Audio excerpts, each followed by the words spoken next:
From the darkest reaches of space to the deepest corners of your mind. Welcome to From the Void. If the mind is not bound by space, if consciousness can reach beyond the physical world, then what does that mean for the nature of reality itself?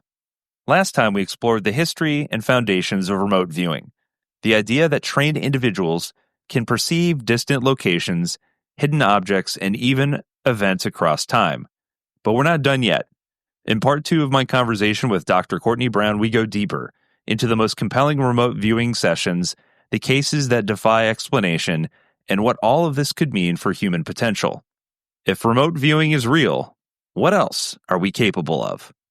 Let's step into the void.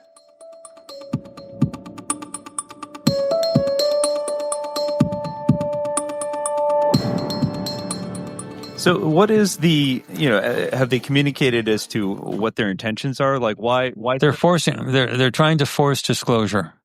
There are basically two groups of ETs. It's oversimplifying a very complicated mix, but there's basically two groups of ETs. One we call the good ETs, and those are the ones that we work with.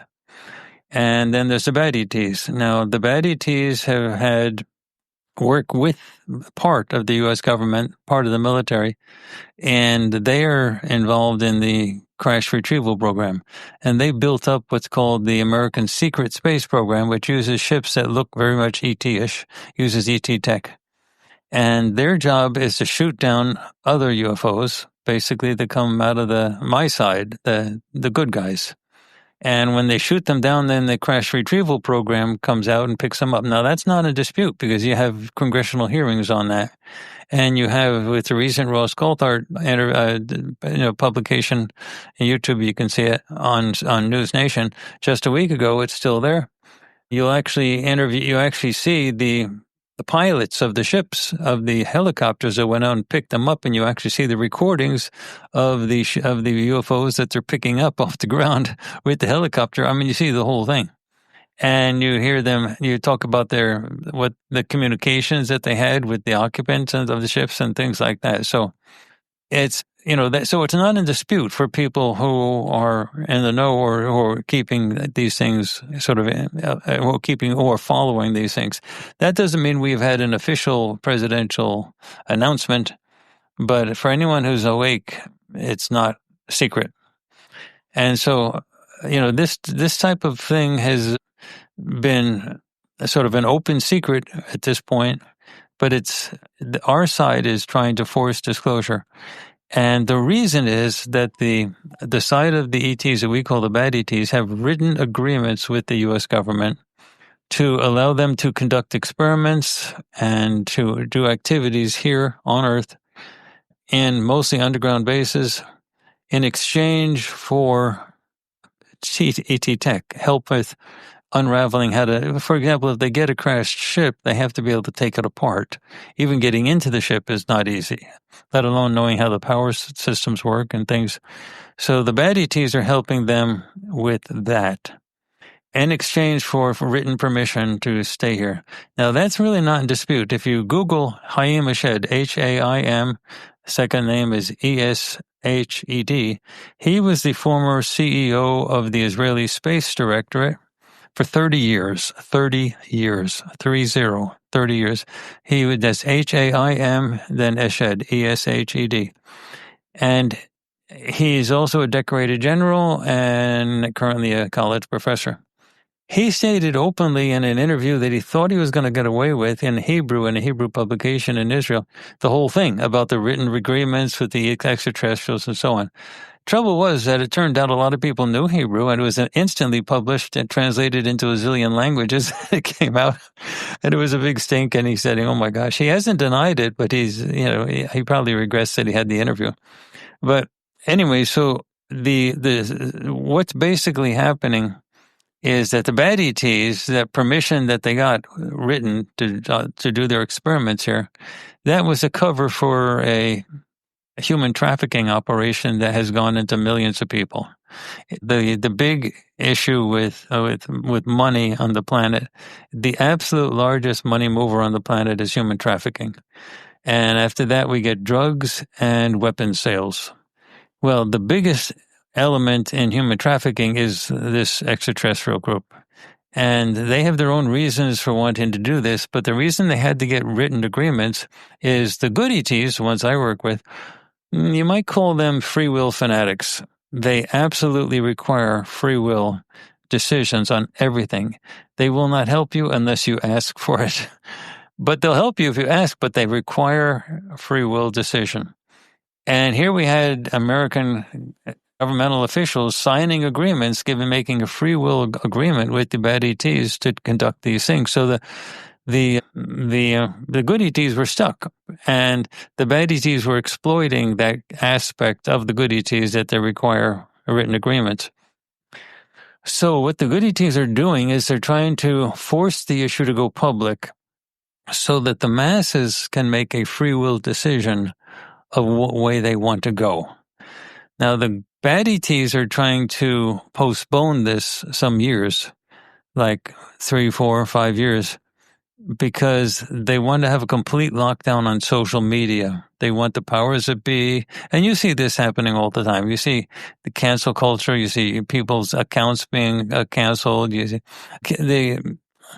the amount of control that the authorities want over social media is complete. This whole TikTok ban, that falls into that as well. The government's not concerned so much about the fact that it was China and TikTok. The government's main concern is that they didn't have any control over it. And so they want it to be sold to an American set of investors, not in order to protect the anonymity of the populace, because nobody's anonymity is protected. I mean, whether it's Google or whatever, they know everything about everybody. But TikTok has a central headquarters in another. They have not given the U.S. government the back door into controlling the flow of information. So the government wants that. And so they're bringing up the idea that they have to ban it because TikTok's doing nefarious things by taking the information from American consumers and giving it to the Chinese Communist government and, all that jazz. But it's really about control of social media. And that will be complete in about 3 or 4 years. And the possibility of truly open, full disclosure of what's been happening would be impossible. That's what the bad ETs are trying to do.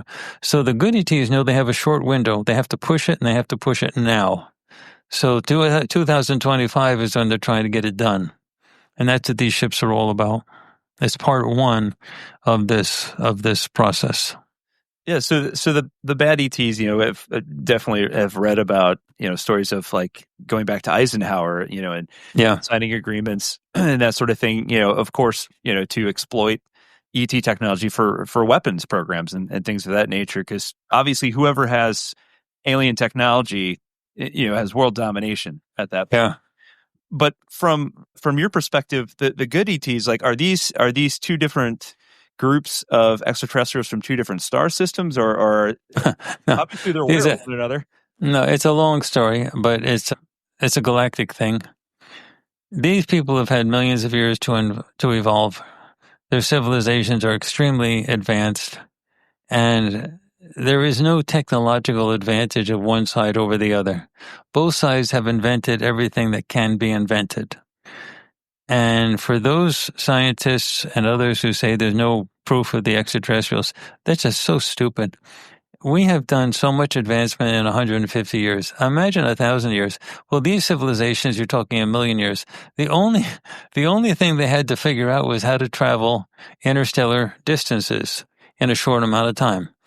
I mean, I'm sorry, we already know how to do that here right now, us in the United States, with the American secret space program. They don't want to let that tech out, but they already know how to do that because they fly ships around and they knock out my friends. They knock out ships that are on my side. But the thing is that the bad ETs cannot shoot down the good ET ships without causing the Cold War that currently exists to turn into a hot war. And the bad ETs don't want that. So anyway, that's what's going on there. However, there is nothing stopping the bad ETs from giving the technology to the American secret space program and then having the Americans fly up there and knock the ships out. Now, the good ETs could easily knock out the entire American secret space program, probably in 5 seconds. It would not be a big thing. But they can't defend themselves because that would force the American government to say, oh my gosh, then these group is the aggressors. And that would throw the Americans deeper into the hands of the bad ETs. So there's a lot of sacrifice going on when a ship from the good ETs is seduced or lured into a space where it's vulnerable and it gets knocked out of the sky and it crashes. They have to let it happen. They could easily rescue that ship and the people in it, but they have to let it happen so that they're not viewed as the bad ETs. They're not viewed as the aggressors. And a lot of sacrifice has been made because not only are they're losing the ship, but they're losing the people inside. What happens is the Americans come by with the helicopters and they they pick up the ship, but they give the inhabitants, the people that survive, they give those over to the bad ETs and they do horrific things to them. You don't want to, the torture that they go through is unbelievable. So it's a real problem. And that's what part of the resistance to disclosure is all about. All that would come out. Now, a good portion of the military wants all of that to come out. They don't like this arrangement that's going on. And so that's why you're getting these congressional hearings. So right now, these congressional hearings always sort of focus around the point, does that mean we're not alone in the universe? Which is the stupidest response you can imagine. I mean, does that mean of course we're not alone. They're flying all over the place. So the real question is, what have they been doing all these thousands of years? That's the real question. And that's what everybody is avoiding. They just want to say, are they real? And they're not asking, well, what are they doing? That's the key. And so the good ETs are trying to force disclosure, which will then cause people to say, okay, if they're there, what have they been doing? What have they been up to? What's been going on? And then what would happen is the government would have to the full 9 yards of everything that the government's been doing with them would come out. And that's what the government doesn't want to have happen. Actually, that's what one half of the government doesn't want to have come out. But the basic idea is that the bad ETs have a complete lock on all of the senior elite leaders, political and military, not military, but political and commercial leaders. At least they did up to the current administration. We really don't know what the situation is with Donald Trump. But in general, they've had a complete lock on all the leadership. And the good ETs couldn't get to them. And that's why they built Farsight. That's why I exist. That's why you're interviewing me. They built Farsight up, and they helped build the FarsightPrime.com library, which is a complete library that tells the whole full story of what the extraterrestrials have been doing for thousands of years and the true history of humanity that you're never taught in schools. Because once the full disclosure happens, people are going to ask, well, they're going to have a million and one questions, and those questions can be answered at FarsightPrime.com. That had to be established first. So anyway, that's what's basically been going on. So a question to kind of link it back to remote viewing, but it feels as if, because a lot of the stories you hear of, encounters with alien life is that largely the way they communicate is telepathically. Is there some connection to remote viewing in the sense that is a vehicle by which they can communicate with humankind? Yeah, that's interesting. There's actually a new podcast, a new program, and a documentary that's come out called the Telepathy Tapes. And that's very good. That's very interesting because they're working with people who are cognitively impaired with regard to their physical brain. So they're autistic. So they're autistic kids. And it's very clear, without any shadow of a doubt, that those kids are totally telepathic because they're able to answer all types of questions about things that their mothers or fathers are seeing. And I mean, it's an amazing set of stuff they've got there. And the program had a base in Harvard. So I mean, it's a really well documented and good thing. But telepathy and remote viewing are two cousins that live in the same place. In fact, remote viewing can't operate without telepathy as being part of the process. So The extraterrestrials all communicate telepathically. That is the normal means of communication throughout the entire galaxy. They don't use English. they don't use now they do have extraterrestrials that can communicate with verbal stuff among their own specific subgroups. But that's not the preferred means. The normal means is telepathic. And when you're talking about communicating across cultures, certainly across species, telepathy is the way of doing it.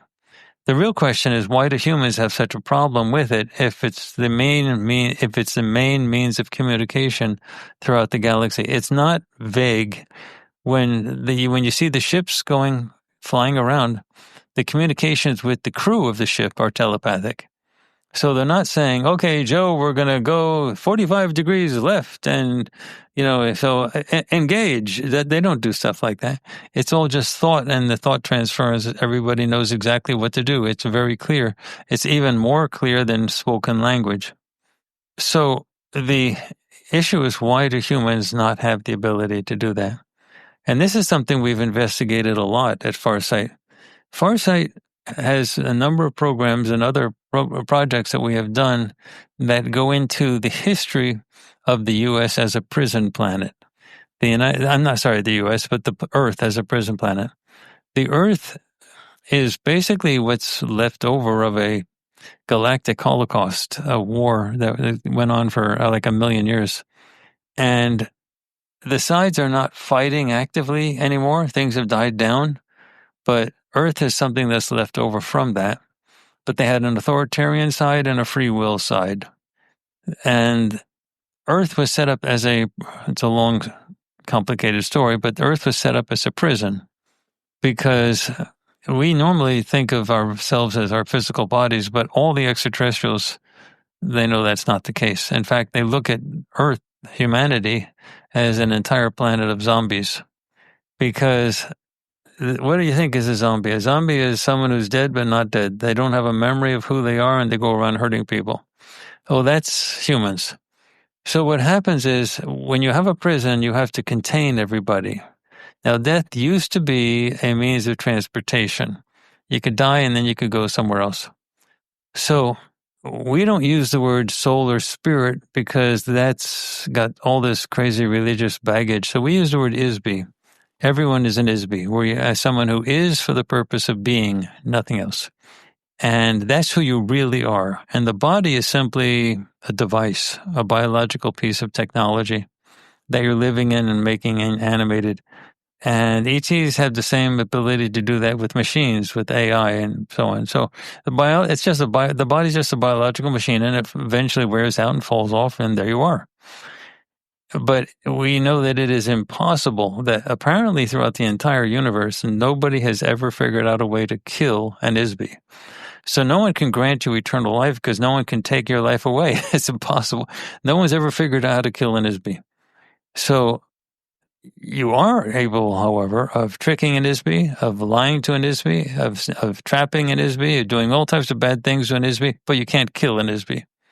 So everyone on Earth is an Isby in a body. But you can then say, well, why did they not know that? Because all Isbys have telepathic capabilities as well as remote perception capabilities. Well, to make a prison work, you have to be able to keep everybody here. So what they do is, when you die, you see the light. You pop out of the body because the body doesn't work anymore. It's like if you get a car crash and the car doesn't work anymore, so you get out of the car. So when you die, the physical body doesn't work anymore, so you pop out. And then you see the light, and you get attracted to the light. Now, a lot of people think of the light as God and stuff like that. That's not correct. It's tech. It's technology. It's been set up over the whole planet, and it's actually been set up over a whole bunch of planets. But this technology, it produces like a wave that hits you. It feels warm and great, and you're attracted to it. And as you get closer to it, if you try to struggle against it, you get stuck like flypaper. You get more and more entrapped in it. And then you get hit with a bolt of electricity that's way higher voltage than lightning. Boom. Now remember, you can't kill an Isby, but you can rattle it. This technology has been developed to rattle an ISB so the ISB doesn't have memory anymore of who it was. It doesn't have remote viewing capabilities or telepathy capabilities. It's all gone. And then you get an AI guy come out and say, oh, you're very important. And we've been discussing your case with the Council of Elders. Do you see the Council of Elders over there? Yeah. We've been discussing your case. And we think it would be, remember the arguments you used to have with your uncle and your mother? And remember the troubles you had with your sister and your son? Well, we think you should go back and sort of work on a couple of these personality issues. But it's up to you. It's a free will choice. It's up to you. But we think you could benefit by just working on a couple more things. Now, without any memory, without remote viewing or remote perception or telepathy capabilities, inevitably everybody says, oh, that sounds great. Yeah, I'll just work on a few more of those things. And then you get recycled back in. So that is why this is a planet of zombies. Everybody's been processed by the amnesia processing machines after death and then recycled. And then they don't have remote viewing capabilities, they don't have telepathy capabilities, and they don't even have memory of who they are. In other societies in the galaxy, you don't even lose your stuff when you die. I mean, they know your physical body is not you. You don't lose when you die, you don't lose your bank account. You don't lose your car or your house. You don't lose your spouse or your kids or anything. You don't lose your friends. It's just there. But here, it's crazy. You lose everything, and then you write up a will to try to divvy things up after you're gone. And anyway, the ETs on both sides, the good ETs and the bad ETs, both think of this as a planet of zombies. And it's scary for the good ETs to be shot down because you're being shot down by a planet of zombies. I mean, it's scary. Yeah. So how do they break that cycle? Like, how do we escape from this sort of prison? It's very difficult, but that's what we're trying to do now. That's what the whole disclosure movement is about. The disclosure movement, once everything comes out publicly, the idea is that the masses will then make a free will choice to demand that they align themselves towards the good ETs. And then the good ETs will have to go. Now, the reason they'll have to go is the military presence of the good ETs in the solar system is way more than the bad ETs. But the bad ETs control the planet. But in the solar system, the good ETs have way more capability militarily. Now, that's not the case in the galaxy. Galaxy-wide, the sides are equal. But within the solar system, the good ETs have dominance. But they're free will fanatics, so they're not going to do anything unless the masses, ask for it. Now, the reason the bad ETs would leave is once the truth comes out, then this is a psychological prison. It's not a physical prison with bars. So once the truth comes out, the bad ETs won't be able to control the planet anymore. And they would be faced with the idea of a military confrontation with the good ETs in which they'd lose a lot of ships and personnel, and they'd be fighting for a planet that they can't control anymore anyway. So the idea is the bad ETs would leave at that point. So a disclosure, simply stopping the lies, simply telling people the truth, that's all the good ETs are trying to do. They're just trying to say, the only thing we're fighting for is let the people know, and then they can make a free will choice. And if they want to align themselves with the bad ETs, hey, that's it, we'll go. And they would go. But the idea is that once the people know the truth of everything, they will make a decision to align themselves with the good ETs. And at that point, the good ETs can do whatever they need to do. So I got to ask two questions for sure, because I know people will wonder, as I am. Number one, how can you tell the difference, between encountering a good ET and a bad ET? I know historically, most people, when they envision an extraterrestrial, they're thinking of the grays. Do they look the same, or how would you differentiate? Well, during World War II, it's a question, if you just were dealing with what people look like, Germans and Italians look pretty close to Americans. So how can you tell the difference if you're just looking at people? The whole idea about grays is weird because grays are on both sides. We have a whole project on the origin of the grays, but it's like there are people of color on both sides. There are people who are Caucasians on both sides, people with Hispanic sort of, skin and background in terms of language on both sides. So the grays are equally on both sides. So you can't just say, are they bad because of that? The only one group that is dominant on one side is the reptilians. The reptilians really are on the bad side. However, there are some good reptilians. So, but they're in a minority. There are not many of them. Now, galactic-wide, they have lots of good reptilians, but in this area of the woods, in this area of the galaxy, in the area of the solar system here, the bad ETs are run by the reptilians, and they are a reptilian group, and they are big. Physically, they are big. They have extremely refined telepathic capabilities. They're really good on that. They're also really great with genetic engineering. They're really good with genetic engineering. Anyway, they're the ones that have the secret space program connections, and they're the ones that have the written agreements with the American government to do their stuff. And there are a great many reptilians in underground levels underneath Area 51, for example, if you want. Area 51 has many layers. So if you go down one or two layers, you're dealing with humans, working with tech. But if you go far enough down, you get to the reptilian layers, and they have, a huge number of them down there. They have them in other locations as well, but if you wanted to know one place where there are zillions of reptilians, they're deep under Area 51. They have elevators that go down there. Anyway, so that's basically it. Now, in terms of how do I know, it's like, how does a soldier in World War II know that the person they're facing is a Nazi soldier? They know. They know. So I know my side. There are people I've been with and working with for the longest time. I've personally had ET contacts from the very beginning when I was a child. Plus, I wasn't processed, nor was my son processed by the amnesia processing machine, so we retained our memories of who we were before we came here. But we were both born of human mothers, raised on Earth, went to the normal human educational system, so on like that. That was required for us to be able to do our job. We couldn't just fly in and just start doing things. We had to actually come through the system. You can't get onto this planet unless you come in as a prisoner. So we had to be born into the planet.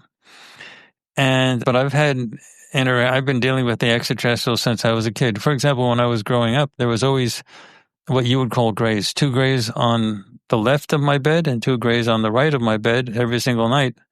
They were just always there. And they didn't abduct me or torture me or do anything bad. They were my friends. I used to wonder what they're doing, and I thought it was sort of boring, but they stood there all night. And it says not something that I sort of had to remember through hypnosis or dream stuff. No, they were just 2 on my left and 2 on the right. And they told me not to tell my mother because my mother would be concerned and worried and she wouldn't understand and so on. But they were protecting me. And similarly, I've had regular contacts sort of, ongoing. Same with my son and so on. So this is just sort of ongoing. I have a daughter who actually is on the ships. She actually is a hybrid. She's half what you would call gray and half human. She has some of my DNA. And I think, no, I was not a philanderer. I did not go like having sex. I wouldn't have minded, but I didn't have that's not how she came about. I'm sure she was like a test tube baby. But I think she came about because they knew they had to communicate with me a lot because I have to go to the ships quite frequently in order to get information of what to do. And they probably wanted someone who was genetically very close to me to be able to communicate to make sure I got everything that I needed to get. Because when I go onto a ship, I mostly deal with her. I mean, I see the other people. They're very nice people. I interact with them all the time. But the point is, when it comes to business, job stuff, I deal with. She's usually the one that sort of, gives me sort of the downloads so that I get everything. It's a lot of stuff I have to remember. I mean, Farsight's a really big business. It's a really big thing now. It's very complicated. It's a media business. And I was trained as a professor. I wrote books. I didn't know how to create a movie business. And, their project is to transform all of humanity. And Farsight had to be developed so they could play a crucial role. And there's a lot of stuff I needed to know how to do. Everything from what buildings to rent, to put the studios in, what kind of machines to get, what kind of cameras to get. I mean, there was who to train, how to do these things. I mean, it was a very complicated situation. So and I could not. I'd like you to tell me that you're amazed because I'm such a genius because I could have figured it all out. But the reality is I just did what I was told. I mean, I think I did a good job. Anyway, but I've sat next to her up at the ships and shows me what she does on the computer, on the console that she works with, one of, numerous consoles. I'm very proud of her and she's proud of me. She knows I'm working here on Earth but that's how it is. See, our side wants no secrets anymore. So they're allowing me and they're actually demanding that I tell everything. And so this is now public knowledge. And I'm supposed to keep telling people so that the awareness that Farsight is fundamentally a ET type of thing is not a secret. We're not trying to hide and we're not trying to dribble out the information, one little piece at a time. We're just stating everything, and they want it all to be open and common. Like one of the last meetings that we've had in the board meeting, they told us the next step is communication. So the people can see these drones, so-called drones, they can see these ships out there. They're supposed to try to communicate. That means do anything. Wave. Just take a sheet like you would at a football game, write something on it and wave the sheet or something. Or best still, quiet the mind and listen. They're trying to communicate. The ships showing up is an open attempt at communication. And they're going to ramp that up to have bigger ships and more things happening. But they're trying to force disclosure. And it has to be done soon. It can't wait 3 or 4 years because then it's over. 3 or 4 years, the social media will be... See, this is a precious time because you had to wait until the technology was well enough developed so that there was the internet and you could get worldwide communication. But you couldn't wait so long that the governments and the powers that be could control the social media completely. And evidence that they can't control it completely is, for example, they're trying to shut down TikTok. That's a good example. I mean, they want that under control. And Facebook has openly admitted now, Zuckerberg has openly admitted that the government was telling them what to do. It was saying, you have to do this, you have to do that, you shut this down, shut that down. They were yelling at the Facebook employees to get the thing. The government wants to control the social media. Well, in a few more years, there won't be any openings left, and the good ETs will not have an easy way to do this. This is so it all was built up to this time, and it can't be delayed. So, kind of going back, and this kind of relates to the other question I had was, ultimately, they want us to have the free will, the choice to make for ourselves. That relates back to, as you said, when we leave our physical bodies. Once we are no longer in a prison state, what does that mean for you when you die? Like, where does your essence go, per se? Your essence doesn't go anywhere. You're just there. The body just drops off, and you're just standing there or floating there. Now, normally you're supposed to remember who you are, and that's not an unusual state. And then you have people to talk with. And in other parts of the galaxy, even people in bodies can see you. It's the humans that have the problems. It's like when you die in another place, not only can you still see people, but the people can still see you. They see you're out of the body. I mean, there's just not an issue. And you don't lose your bank account. You don't lose your money. You don't lose anything. You don't lose your family, the spouse, or anything. And they actually have technology where you can just get another body. So you have your choice. You can actually be born again as a kid, or you can just get another body. I mean, you have to imagine civilizations that are sufficiently well developed that there's nothing left to invent anymore. Yeah. So that's basically what happened. But the light that you see when you die, that's technology. That's tech. That's specially designed to sort of suck in his begin. Yeah, and the way I just want to comment, the way that you kind of describe death in that way, it almost feels like an evolution, like a biological evolution in a sense where, the body obviously has limitations, whereas when you're freed from that, it seems like you've expanded in your evolution. That's sort of a nice sort of earthy way to think of it, but it's more like your car just wore out and you get another car. It's not really, you're not evolving when you get another car. You just go out and get another car. So, I mean, none of the people on this planet evolved here on Earth. They all came from somewhere else, and they don't remember where they came from. And the good ETs, ones I work with, are here as a rescue effort, not because it's like a goodwill thing, but these are their family and friends that were lost, and they're trying to get them back. They know who you are, and they want you back, and they want to help break you out of the system. And it's so hard because you don't even remember who they are. That's the problem. So the only way this can sort of be done is to have a disclosure thing, and that it's going to be a big hubbub. I really think the first element of disclosure will be the JFK. We have a whole project on the JFK assassination on Farsight. You can see it on farsightprime.com. It's fascinating to know how he was actually shot. And none of the official story is correct, of course, but it's going to be really fascinating to see how much actually is released. Donald Trump has said he's going to release it. It'll be fascinating. It might happen soon, maybe within a week, but it'll be fascinating to see how much he actually releases. Yeah, and how much is not redacted? That's my question. My concern is always like they might release it, but it might be happening. I mean, but there's so many obviously holes in the official story that nobody actually picks up on. The governments can say anything. That's why they came up with the idea that UFOs were swamp gas. They said the people will accept anything, and then they said that there was an Iranian drone or mothership.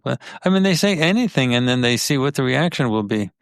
But with regard to the assassination of John F. Kennedy, there are so many holes in the story that, first of all, they have the Zapruder film, which clearly shows him being shot and hit from different directions.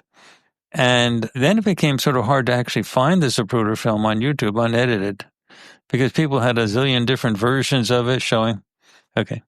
And then they had academics like me who actually they paid to come up with these incredibly crazy stories. Oh no, he was just shot from the back, and then there was a muscle spasm, and the muscle spasm yanked his head back, but you clearly see the one shot hitting is on the back of the head going forward, and then another shot you see it hitting him from the front of the head, and it blew the brains out, for gosh sakes. And then Jackie Kennedy was climbing on the back of the car trying to pick up the brains to pick them up. And these academics were saying, no, it was a muscle twitch, and the brain was thrown. But if you look at so there's a film evidence that's obvious, but even if you look at the Warren Commission, the official Warren Commission, they had the rifle that Lee Harvey Oswald was supposed to have used to shoot John F. Kennedy. And they had the rifle, and then they gave it to the forensic people. This is the official government forensic people. I guess they worked through the FBI or something. I used to know exactly what agency they were with, but they were for the Warren Commission, the official forensic people. And the rifle was busted.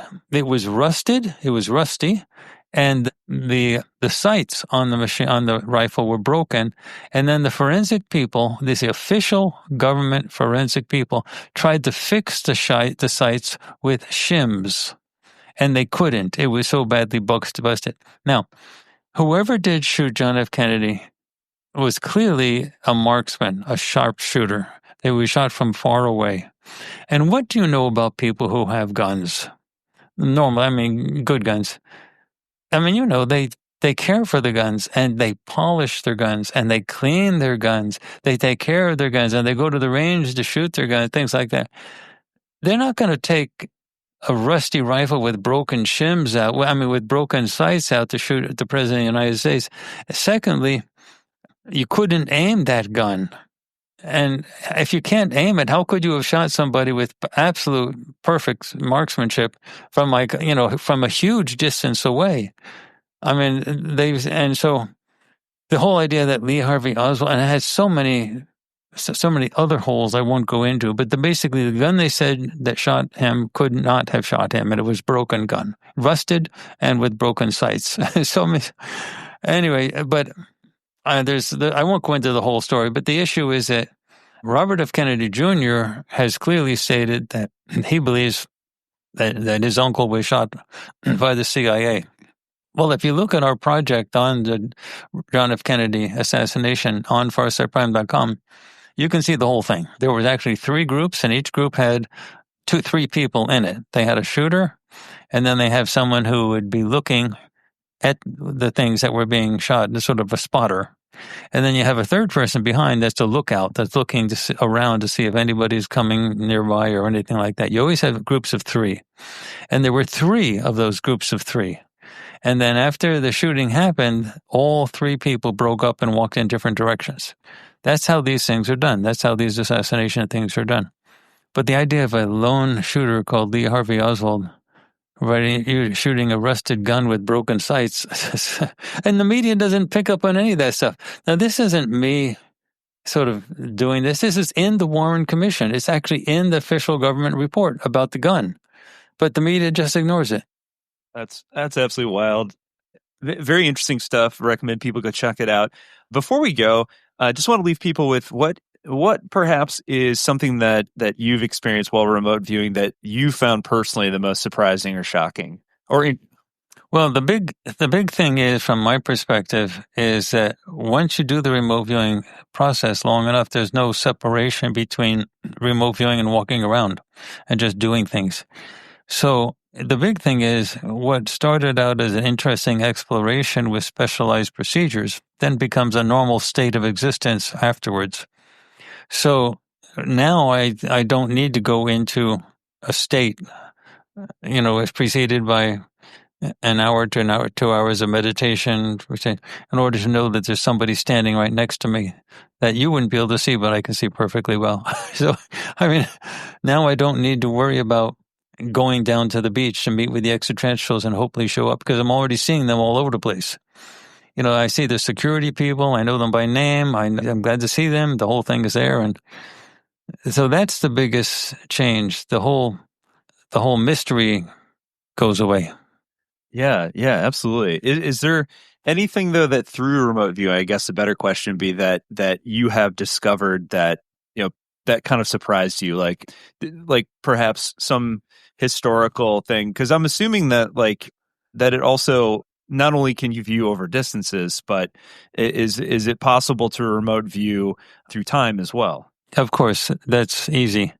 The issue is that there's no one special thing for me because they all blend into the whole bunch of stuff. However, I can pull out some stuff that's interesting that I think your audience would be interested in. So I've already mentioned the John F. Kennedy assassination. For those who are in the audience that would be interested in political stuff, you would also be interested in what really happened at 9/11. We have the 9/11 Project. That's two movies because it was a big thing. We had to cover the World Trade Center, and we had to cover also the Pentagon stuff. But then we also had something that is sort of something that's really interesting for the public's perspective is what we call the death traps, which is a really clear project. It's called the death traps of what happens when you die. So you actually see that we had the remote viewers follow people who died and followed them to see what happens at each step along the way. So that's good. And then if you're interested in planetary stuff, there's a project called The War in Heaven where you see how Mars died. Because Mars used to be a vibrant planet with a big population on it. And it was right next to another planet called Maldek. And there was a war between the people on Maldek and the people on Mars. There were reptilians on Maldek. Anyway, the Mars people were losing the war. And the Maldek guys were trying to control it and dominate it. And the Mars people just lost all hope of trying to figure things out. So they shot a weapon into a storage bunker for a lot of nuclear weapons that the Maldek people had, and they basically blew up the planet. And that's where the asteroid belt came from. So the official astronomical description of the asteroid belt as leftover junk from the primordial solar nebula, that is so stupid. And there are some mainstream astronomers who have said from the beginning that is so stupid. But the obvious evidence is that some of the rocks, like the Ceres asteroids, some of them are big and they're heavy and they're rocks.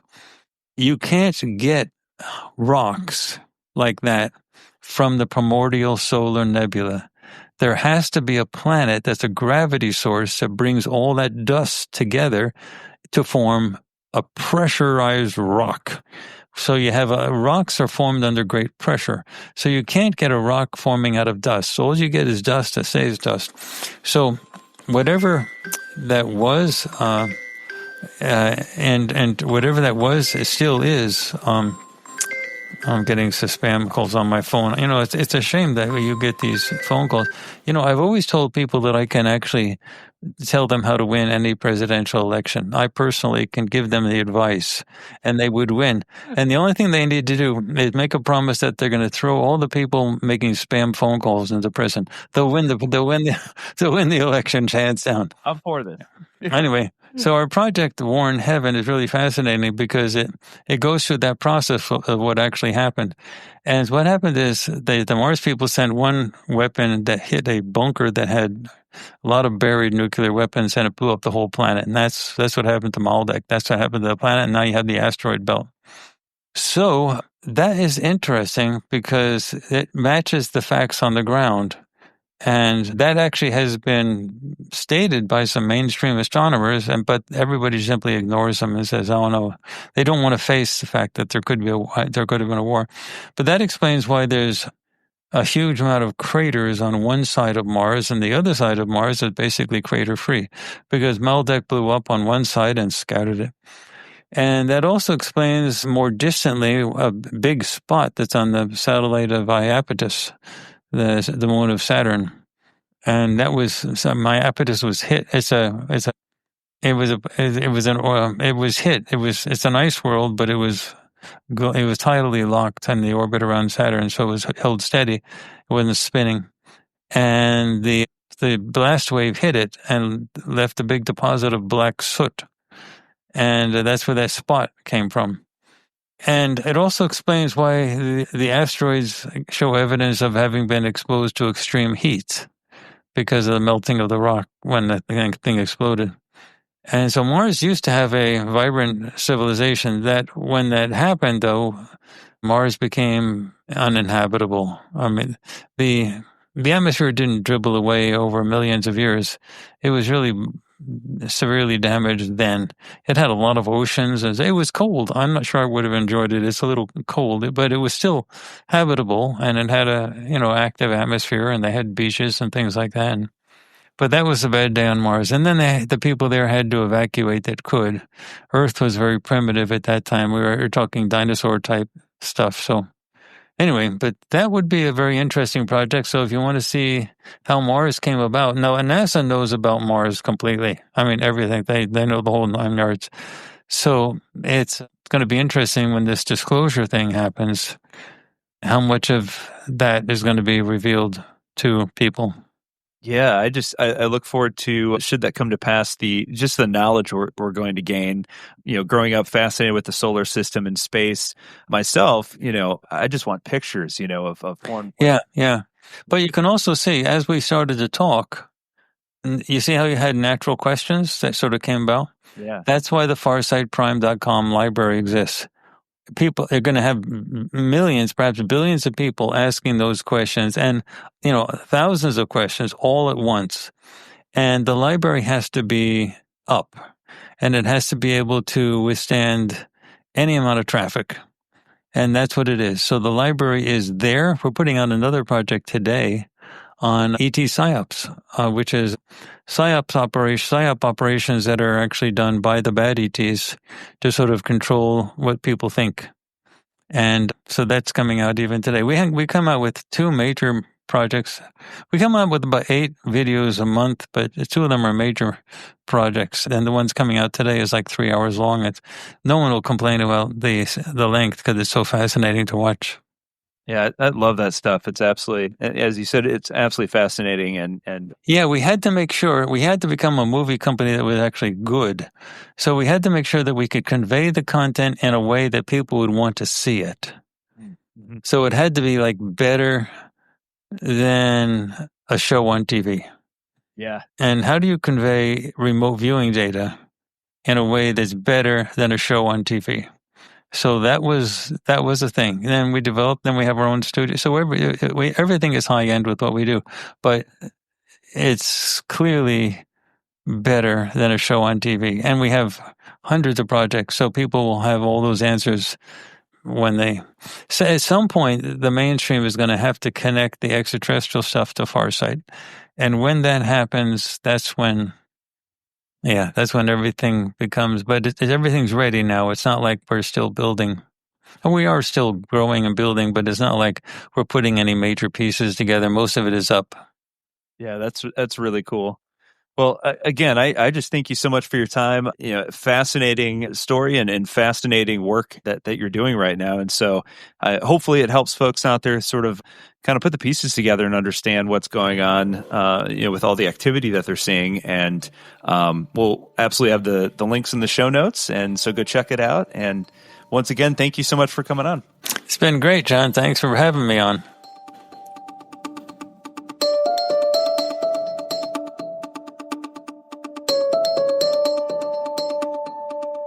If the mind is capable of seeing beyond space and time, what other abilities might we possess without even realizing it? Our journey into remote viewing has taken us through secret government programs, astonishing case studies, and the mind-bending possibilities of human consciousness. But whether you believe it or not, one thing is certain: the world is far stranger than we've been led to believe. A huge thank you to Dr. Courtney Brown for sharing his knowledge and experience with us. And thank you for stepping into the void with me. Next week, we'll be diving into a brand new mystery, one that will challenge what you think you know about history, science, and the unknown.